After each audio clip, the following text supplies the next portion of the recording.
This was truly the most complete game we saw Penn State play this season. You are Locked On Nittany Lions, your daily podcast on the Penn State Nittany Lions, part of the Locked On Podcast Network, your team every day.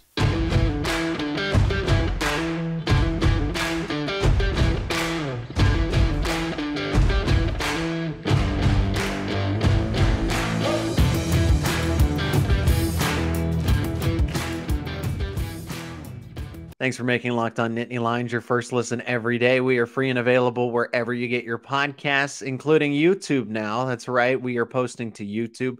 All you got to do is search Locked On Nittany Lions, hit the subscribe button, also hit the bell so that you can get notifications. And I encourage you, anytime you watch one of the videos, the episodes, hit the thumbs up button, hit the like button. It helps me out and Locked On Nittany Lions a ton. As always, I'm your host, Zach Seyko. Thanks so much for joining me. This is the takeaway episode, and this is going to be obviously a resounding review of this Penn State team beating Rutgers 55-10. It was the most complete game, as I have mentioned already, to open up this episode. But I have 8 takeaways for you, as always. After every single game, the Monday episode is going to be devoted to just simply what could we take away from this game?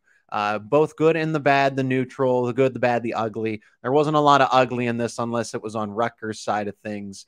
But I'll give you 2 segments, 4 takeaways in each, and we'll finish up the show with just some housekeeping things, news and notes for Penn State football. They get ready to finish the season 10-2 against Michigan State. We got a kickoff where they rank now in the polls, and much more. Also some news on the recruiting front. Interesting changes coming for the class of 2023. So let's go right into the takeaways. Takeaway number 1 is, in fact, yes, Penn State truly played its most complete game of the season.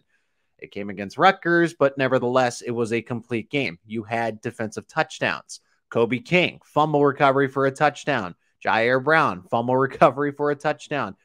Johnny Dixon almost had a pick 6. That would have been a third one, but they called it back on a penalty. They still kept the turnover still stood, but Penn State was not going to have that third defensive touchdown. But they did have a special teams touchdown. It was about time. And something that I did give Rutgers credit for was how talented their special teams unit was. This is a group that, for the most part, is disciplined, mostly on the defensive side.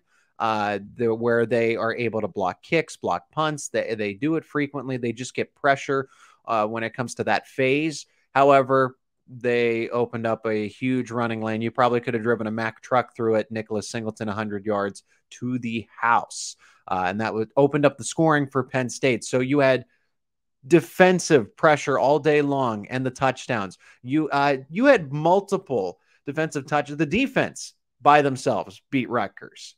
The special teams, not quite, but the defense and the special teams together. I hope you pick them up off of waivers on your fantasy football team, because 3 scores by the group is going to get you a lot of fantasy points. The offense was able to close the game. Even though they started off very slow, they finished the game strong, and that's something that really wasn't signature about the past few Penn State teams, 2020, 2021. But now they have that capability to run the clock out, control the pace of the game, dictate on Penn State's terms, and the offense did just that, even though they weren't firing on all cylinders. And based on who was available and who was not, certainly impacted that. But 55 overall points. The defense and special teams helped out with that, and the offense did what it had to do on the road. Also, a part of this complete game is the fact that they were able to overcome that slow start on the road. So even just from a coaching standpoint, progression of the game, forget the 3 phases of the football. How about that other side, the X's and O's of it? Penn State actually performed very well there. Again, it was Rutgers, but Penn State to do all of that against a Big Ten team, a Power 5 team, is pretty impressive. Takeaway number 2 here, Nicholas Singleton and Kaytron Allen have the chance to be the best running back duo in Penn State history. Okay, so there's a lot of ways that this can go, because I know, and please comment under YouTube or comment wherever you get your podcasts if you can. If there is a better running back duo, then Kaytron Allen and Nicholas Singleton. And it's very, now, let me give you an example here. Saquon Barkley and Miles Sanders technically are not a running back duo. Sure, they were in the room together. Sure, they shared the field at times, but they never really played alongside each other, complementary like this.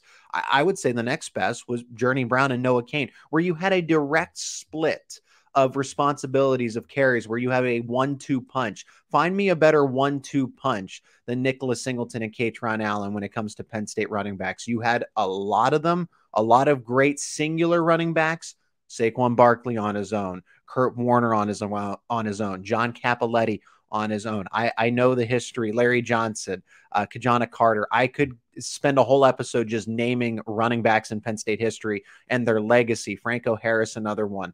But in terms of a 1-2 punch on any given Saturday, that is Nicholas Singleton and Kaytron Allen. So find me a better one up to that point. I mean, Nicholas Singleton, even though he had a solid game rushing, almost 7 yards per carry with 9 touches for 62 rushing yards. Didn't have the rushing touchdown, but he had the 100-yard kickoff return.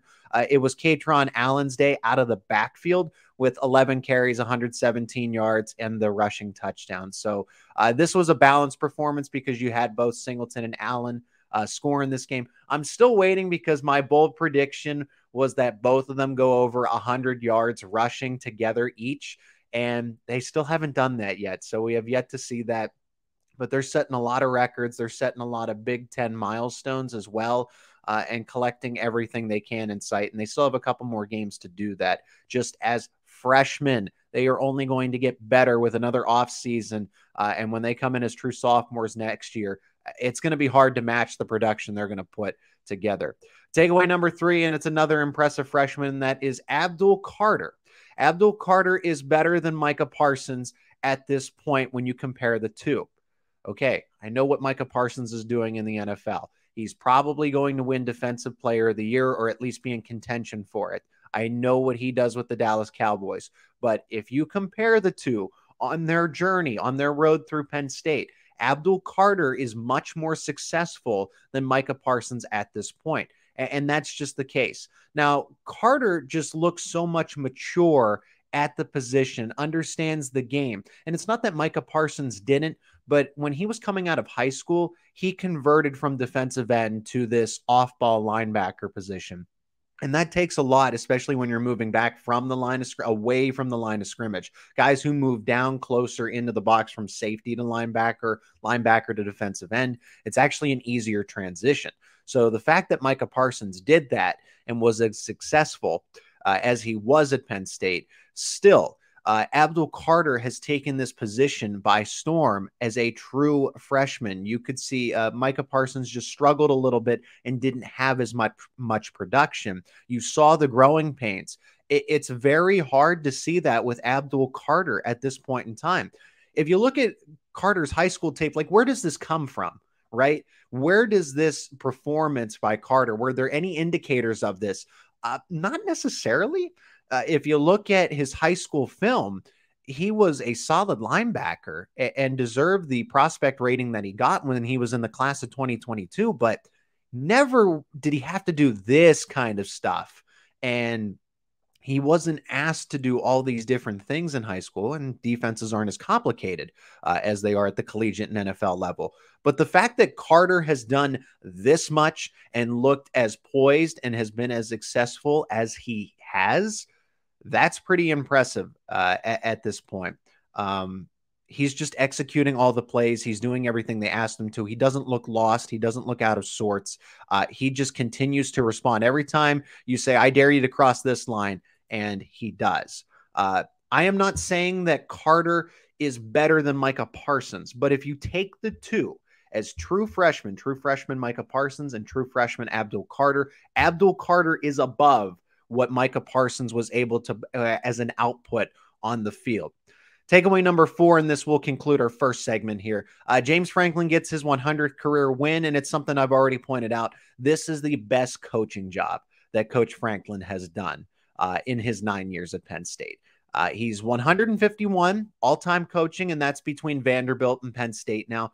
But in these 9 years, and I know he has the Big Ten championship, the Rose Bowl appearance, the Cotton Bowl win, the Fiesta Bowl win, but it's hard to argue with all of the talent, the consistency he had on the coaching staff at that point in time, that he didn't really have to do as much. Okay. And that's why I'm saying this is his best coaching job. You have a new defensive coordinator and a brand new system after consistency with Brent Pry, and he goes to Virginia Tech.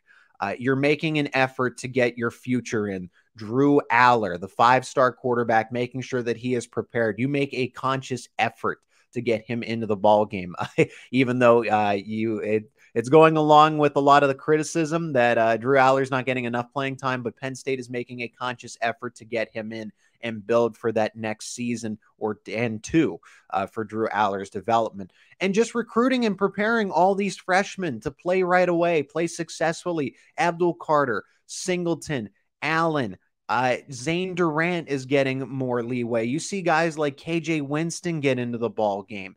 I mean, all these guys are going to be back next year, and they're going to be so good and so well prepared. And they're doing this not as, oh, this is their 3rd year in the program. They're finally breaking out. They're breaking out as true freshmen, may I remind you. Let's throw Drew Shelton, the left tackle. I know that he wasn't starting because Olu Fashanu got hurt, but he's coming to the game and he's responded very well. So that's a testament to James Franklin. That's a testament to the coaching staff as a whole, just how they developed these guys. And that's why out of the 9 years at Penn State, this is Franklin's best coaching season under his belt. My name is Zach Seyko. This is Locked On Nittany Lions. Thank you for joining me on this episode. 4 more takeaways are coming up next. Today's episode is sponsored by Simply Safe. If you've thought about securing your home with home security, but you've been putting it off, you're going to want to listen up. Right now, Locked On Nittany Lions listeners can order the #1 rated Simply Safe home security system for 50% off. That is right, 50% off. This is their biggest offer of the year, and you don't want to miss it. Simply Safe was named the best home security system of 2022 by U.S. News and World Report, a 3rd year in a row. In an emergency, 24/7 professional monitoring agent use Fast Protect technology exclusively from Simply Safe to capture critical evidence and verify a threat is real so you can get priority police response. 24/7 professional monitoring service costs less than $1 a day. And that's less than half the price of ADT's traditional professionally installed system. Don't miss your chance to save on the only security system we recommend at Locked On. Get 50% off any new Simply Safe system at simplysafe.com/lockedoncollege today. This is their biggest discount of the year, so do not wait. That is simplysafe.com/lockedoncollege. There's no safe like Simply Safe. Welcome back. Thanks so much for making Locked On Nittany Lions your first listen today. For your second listen today, go check out Locked On Sports Today. From the games that matter the most to the biggest stories in sports, go beyond the scoreboard and behind the scenes with local experts and insights only Locked On can provide. Locked On Sports Today available on this app, YouTube, and wherever you get your podcasts. If you are watching on YouTube, thank you so much. Comment anything, feedback, questions. I want to answer your questions in upcoming episodes. I'd love to get your feedback. Also, like the episode that you are watching, subscribe, and turn on the bell for notifications so you get alerted whenever I post a new video. Back into the takeaways. I gave you my first 4. Here are the second group. And takeaway number 5 is just this defense is unreal. Again, granted, it was against Rutgers, but you almost had another program-setting performance. 15 tackles for loss, just short of the 16, could have tied it. You had 4 sacks. I said they were going to get about 5 or more, so 4 is pretty good. But when you have nearly 3 defensive touchdowns, I mean, that just shows your utter dominance.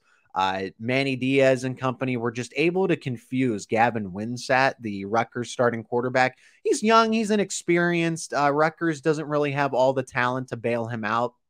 And I give Rutgers a lot of credit. They had a game script that they were running very effectively. However, it's Rutgers, it's the talent. They're lacking a lot of things. They fired coaches in the middle of this season. They let go of the offensive coordinator, one in particular.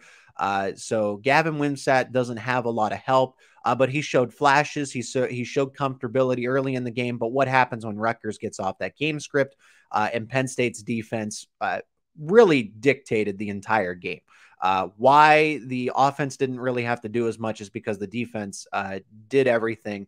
They ate Rutgers breakfast, lunch, and dinner in that game. And it showed just how good Manny Diaz has been to this team, how much he's meant to this program. And in the final segment, I'm going to talk about why Manny Diaz is that much more important with the future of this team. Takeaway number 6, and I guess we've kind of talked about it here in takeaway number 5, and that is the fact that Rutgers is just not a good football team. Greg Schiano, I actually really respect him, and no, it's not because he was a former Penn State assistant. However, Rutgers is just outmatched in every phase of the game, whether that's coaching to position group, head-to-head battles, except for punter. I will give the punting unit credit. Their punter actually did set a record on Saturday, but outside of that, they have to stick to a strict game plan because they can't overwhelm you in any way. They need a lot of breaks to go. I mean, just look at nothing seemed to go right for Penn State's offense on Saturday until they finally got going. It was 28-10, and then you had that comfortable lead at halftime. I think back to the punt where I think it was Alex Bacchetta was in. For some reason, Barney Moore was not in. Then he came out and he just dropped a dime inside the 5. But that's besides the point. Alex Bacchetta comes in and he drops the punt. He muffs it before he can even kick it away. And Rutgers recovers it. Well, they had a penalty offset that. And Penn State was able to get away and continue the drive and whatnot. Disciplined teams would have been able to take advantage of that. And so you just have to see how many mistakes were made in that game, and Rutgers wasn't able to capitalize, and they lost the way they did. With the amount of Penn State mistakes that the Nittany Lions had, you have to think that that result would be closer, but it wasn't because Rutgers is just not that good of a team. At the end of the day, there's just too much talent on Penn State's side, and frankly, a lot of other opponents that Rutgers plays, even though they've beaten the likes of Indiana, Boston College. So they're not completely abysmal, but they're certainly not on the anywhere near the level of Penn State, Ohio State, and Michigan. Takeaway number 7, and we got a couple more here. Parker Washington's injury does impact the offense a lot more than meets the eye. I'm not saying that is why they necessarily struggled to move the football initially, but there is a lot to get used to because he does so much out of the slot position. James Franklin did say that he would share the news in Tuesday's weekly press conference as far as if he'll be back or not. Let's chalk it up to Twitter here. Twitter says that Parker Washington had a broken foot. That hasn't been confirmed. That is strictly a rumor at this point in time, and I cannot confirm it from what I've heard, and I've asked around people that are close to the team, reporters. We just know that he didn't travel with the team, so he obviously wasn't going to play in the game, and there were rumors going back to last Wednesday that he had sustained a broken foot and that James Franklin would eventually address it. He usually waits till the weekly press conference to share season-ending injuries. So I feel bad for Parker Washington, but that's what I mean. Parker Washington does so much for this Penn State offense, even though he's technically not the number 1 receiver. And there's a lot more to unpack from that. And maybe I can explain that more. I have in other episodes, but there's so much I can get to in this one. But Parker Washington is the best receiver on this team, despite not being the number 1, because he is the Y receiver. He is the slot receiver. In Penn State's system, it's that Jahan Dotson position, the Z wide receiver that Mitchell Tinsley was brought in for because Parker Washington's more comfortable in the slot. He's more natural. Keandre Lambert-Smith certainly wasn't going to convert over from the X wide receiver to the Z. So they found somebody that Mitchell Tinsley has that experience and that comfortability, can run those option routes.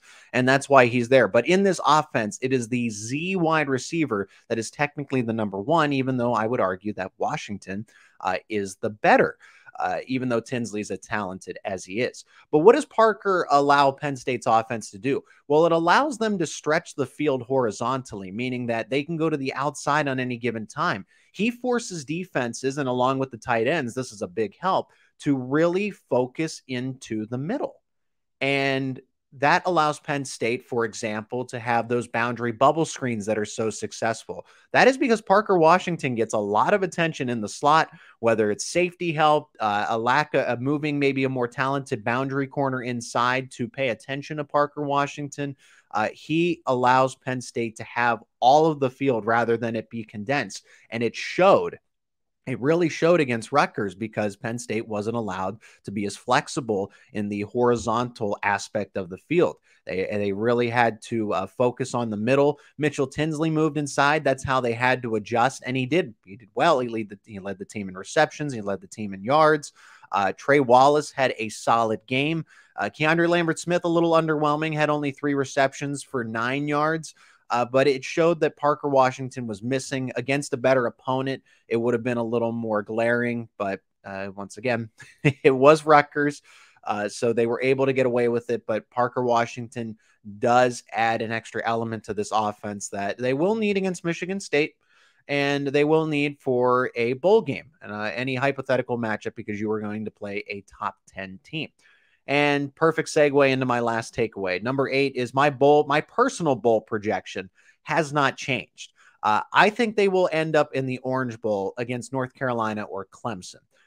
And this has to do for a variety of reasons. No, this isn't because this is necessarily the best matchup that I think that Penn State could draw, but I think it has a lot to do with, can we sell tickets? Can we draw TV ratings? Can we get the most out of this? And that's the Orange Bowl. Penn State hasn't been to Miami since 2005. It's been 17 years, and the Orange Bowl is going to be calling them. The way these bowl games have set up, if you've watched or listened to previous episodes, you'll know this explanation, but Penn State isn't going to get invited to a bowl that they've been to recently. So unless they are the best team remaining, it's almost like a draft. It's almost like the NFL draft where each bowl committee gets to select. After the college football playoff, they get to pick and choose who they want, and based on who the NCAA has set aside.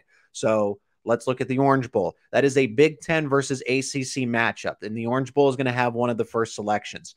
You mean to tell me after one of Ohio State and Michigan is in the college football playoff, the other Big Ten team is in the Rose Bowl, whoever that loser is? I think it's Michigan, but that's besides the point. Michigan goes to the Rose Bowl. Orange Bowl is going to be on the clock. They're going to select Penn State as that Big Ten team, and then it's either of Clemson and North Carolina, and I will do more due diligence, but I don't really have a read as far as who Penn State will play in that game. If you do want to see that entire bowl schedule, I have to give a shout out to CBS Sports. They are the ones that actually have it aggregated, so you can look and see, okay, who's playing here, which conference matchups will be. So then you can understand the selections. I don't have any insider information. That is strictly what the NCAA has set up and what, just logically to sell tickets, to generate revenue. Penn State does not play Clemson very often. Penn State does not play North Carolina very often. Notre Dame could even factor in since they're kind of a pseudo ACC team. But nevertheless, that's my personal projection because they could end up in the Rose Bowl. The Cotton Bowl is a possibility, but I don't think the Cotton Bowl will select them as an at-large team since they have the pick from anybody, and Penn State just played there a few years ago. It is by invite. Just remember that. Final segment of Locked On Nittany Lions. We'll finish up with some Penn State football news, the current ranking for the Nittany Lions in the AP Top 25 poll and the coaches poll, plus some surprising recruiting news is on the way as well. It is Locked On Nittany Lions. This week's thrilling moment in college football is brought to you by Nissan. The thrilling designs behind the new lineup from Nissan are intended to empower drivers in vehicles as capable as the drivers themselves. When I think of unbelievable abilities on the field for this week's thrilling moment, it has to be, for the second week in a row, it is Nicholas Singleton and his 100-yard kickoff return for a touchdown to open up the scoring for Penn State with 8 minutes to go in the first quarter versus Rutgers. This segment has been inspired by the thrilling new designs featured across Nissan's new lineup of vehicles. Pursue what thrills you in the all-new Frontier, Armada, or Pathfinder today. Available now at nissanusa.com. Our final segment today on this Monday edition of Locked On Nittany Lions will be centered around Penn State football news. And I promise everyone, I will give you an update on Penn State men's basketball and Penn State wrestling throughout the week. Penn State wrestling just came from the Black Knight Open. It is a tournament hosted by up in West Point, New York, and Penn State did very well, sending its team up there. And Penn State men's basketball just got done with its own tournament, the Charleston Classic, and they did well, but there are some things to clean up for Micah Shrewsbury and its group, particularly that game we all saw them lose to Virginia Tech, but we will dive into that throughout the week as well. Penn State football, they are now ranked number 10 and 11, but this time it's flipped. Normally the AP Top 25 actually gives them a little more credit. This time the coaches poll actually has Penn State ranked number 10, and the AP Top 25 has them at 11. I hate when they do this. They just can't be consistent, so now you got to see them as 10/11 or 11/10, whatever order you put it in. But they are number 10 in my mind. They're back in the top 10.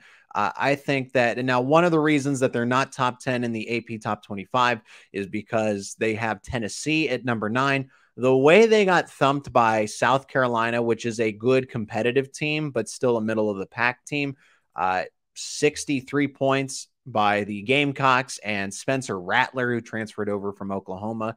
That is pretty telling. I would actually move Tennessee down, and that's precisely what the coaches poll did. They have Oregon, Penn State, and Tennessee, 9, 10, 11 in that order. Also, Penn State, Michigan State's kickoff has been announced for this upcoming Saturday, and got to love those 6-day windows. It is going to be a 4 o'clock kickoff on Fox Sports 1. This is no surprise to me because Penn State is going to be adjacent to Michigan and Ohio State. That is the big noon game that is going to have the prime broadcast crew of Gus Johnson and Joel Klatten. That kicks off at noon. And what better way to just go right into the next best one of the better Big Ten matchups that you could ask for, and that's Penn State, Michigan State, in terms of drawing viewership and interest. Penn State opened as an 11-point favorite. That has now jumped to 18.5 points, if you can believe that. And the total is set at 54. So 4 p.m. kickoff for Spartans and Nittany Lions this upcoming Saturday. I was shocked to see this. The class of 2023 takes a hit. Penn State losing a 4-star commitment from a wide receiver, and that is Ji'Ayir, and he comes from Winslow Township High School up in New Jersey. That is actually led by former Penn State running back Bill Belton. He is the head coach, and Christian Hackenberg, former Penn State quarterback, is on that staff as well. Get in the hell. Come on, you push him to the right place, guys. Help the team out in this. No, but these guys all make their personal decisions. I don't have a reason for it. I don't have an explanation for it. I just know that this one stings a little bit because he was one of 2 wide receiver commits in this class. And let's go back to the second segment where I explained the importance of Manny Diaz. This class of 2023 is now down to 19 commitments, and they've had 6 decommits in this recruiting cycle. But this group is insanely stacked with talent on the defensive side of things. A lot of recruits across the country want to come play for Manny Diaz and this group. And can you blame them? No. So I hope that Manny Diaz sticks around for a long time. I know that head coaching opportunities will be calling his name. Besides the point, he has impacted this program so much that it didn't take a dip in recruiting. You're actually seeing the defense get even better, being bolstered even more into the future with all the safety and cornerback commits. And I know that's a testament to Anthony Poindexter and Terry Smith as well. These guys want to play with them directly in their position groups, but Manny Diaz is the defensive coordinator, and Penn State defense, to play for a Penn State defense is really fun right now. But back to losing the wide receiver recruit. I mean, that was your only other target in this Penn State wide receiver core. Is going to need some developing after guys like Mitchell Tinsley and Parker Washington could move on. You have that next crop of talent, but are they going to be loaded enough? 4-star Carmelo Taylor is still committed. He is the only one. Maybe Penn State can still pick up one in the cycle before National Signing Day comes here in mid-December. And that's early signing day. They still have time in mid-February as well to pick up any additional recruits for the class of 2023. But that is Ji'Ayir out of New Jersey. He is decommitting from the class of 2023. And that does hurt a little bit for Penn State's recruiting. My name is Zach Seyko. Thanks so much for joining me on this episode of Locked On Nittany Lions. We'll continue to dissect Penn State and Rutgers, talk about Penn State men's basketball, Penn State wrestling, and a whole lot more as Penn State looks to go 10-2 this upcoming Saturday against Michigan State. Thanks for making Locked On Nittany Lions your first listen today. For your second listen today, check out Locked On Sports Today. From the games that matter the most to the biggest stories in sports, go beyond the scoreboard and behind the scenes with local experts and insights only Locked On can provide. Locked On Sports Today available on this app, YouTube, and wherever you get your podcasts. Follow Locked On Nittany Lions on Twitter. Follow my personal account at Zach_Seyko on Twitter as well. And if you can, subscribe to the YouTube. Let's try to get to 300 subscribers before the end of football season. Comment any of your questions. I would be happy to answer them in upcoming episodes. But subscribe to Locked On Nittany Lions on YouTube and hit the bell for notifications to stay up to date when I post new videos.